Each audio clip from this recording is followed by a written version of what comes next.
So these are all the topics which I covered in the previous classes up to now. So types of languages.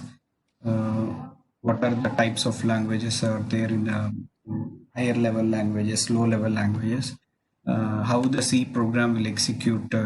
What are the components between writing a program and compilation, and the history of a C program?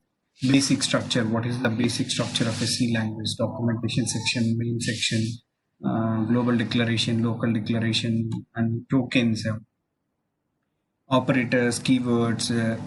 These are all special operators, and data types. These are all the tokens, and data types also we have discussed. There are different types of data types: int, float, char, like that, and format specifiers. So for a particular data type, we are specifying a particular format specifier. Okay. So percentage D is for integer, percentage C for character, percentage S for string, like that. We need to specify before reading and printing a value data. Okay. So then after we have seen the printf and scanf, to get output, we need to use printf, and to get input to the program, whenever we want to give the input to the program, then we have to use scanf, right? So after that, we have seen how to use all the data types and how to print all the data types also we have seen in the last class, right? So then today I'm going to discuss about typecasting or type conversion, and we can also call simply casting. Okay.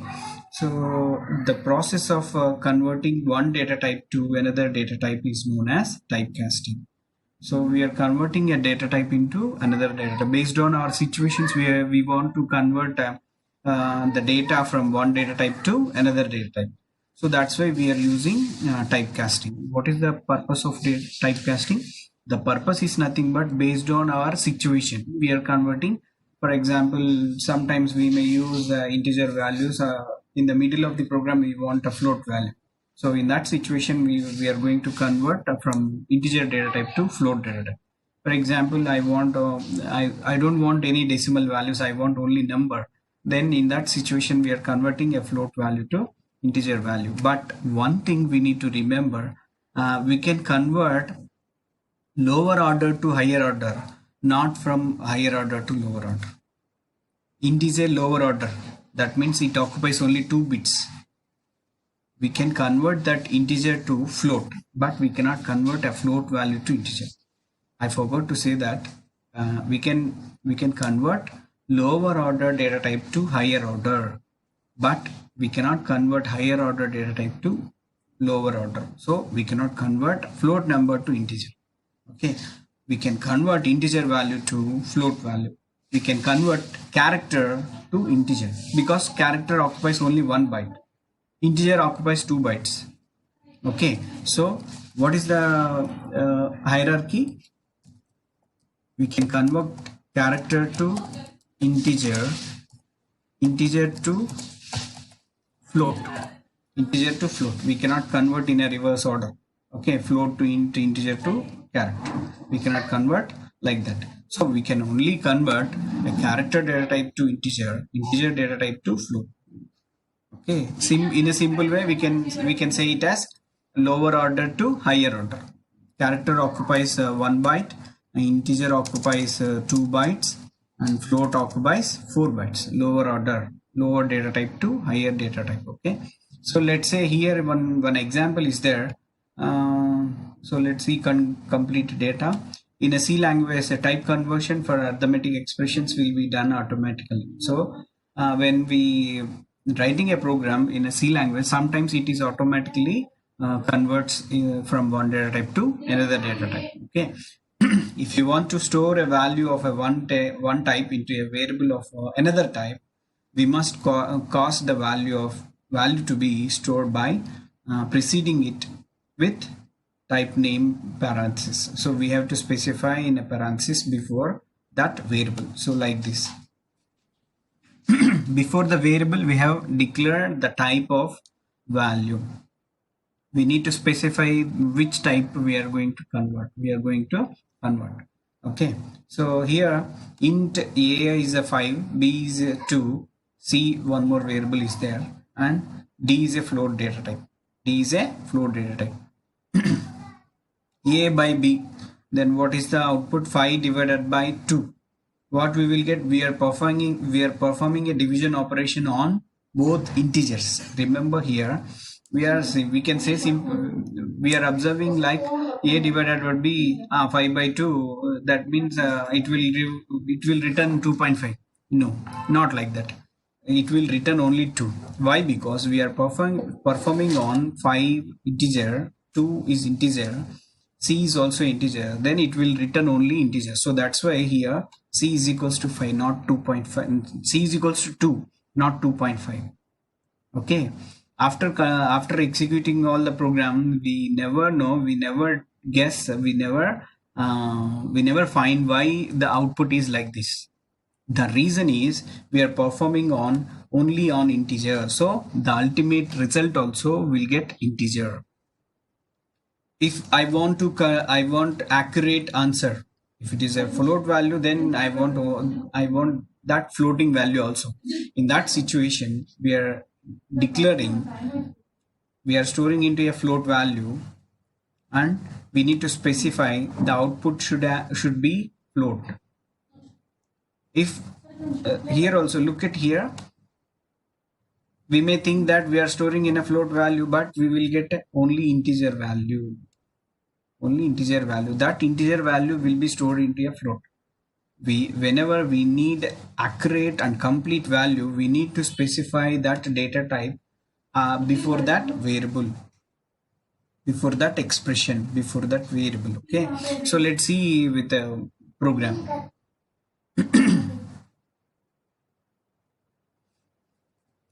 So A, B and C are integer variables. Float D. D is a float variable. Enter A comma B. I'm reading A, B values. So both A, B values means percentage D again, because two integers we are reading. We are reading two integers. We should not give any spaces, commas between format specifiers. Okay. We should not give any spaces, commas between format specifiers. Okay. So ampersand A and ampersand B. We need to read both values. So that's why ampersand A and ampersand B.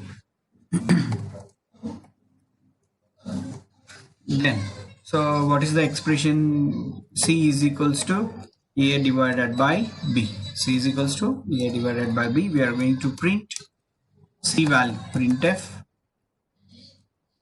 result percentage D. If I give percentage D, what will be the output? Let's see.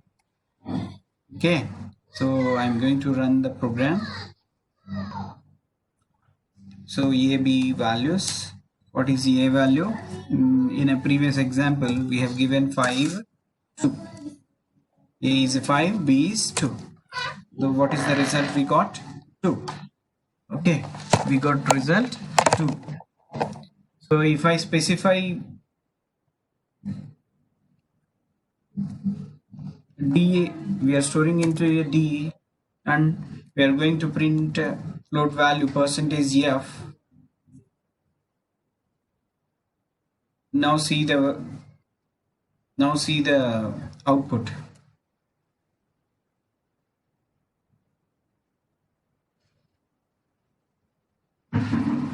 Enter AB 5 to same inputs. I am giving same inputs.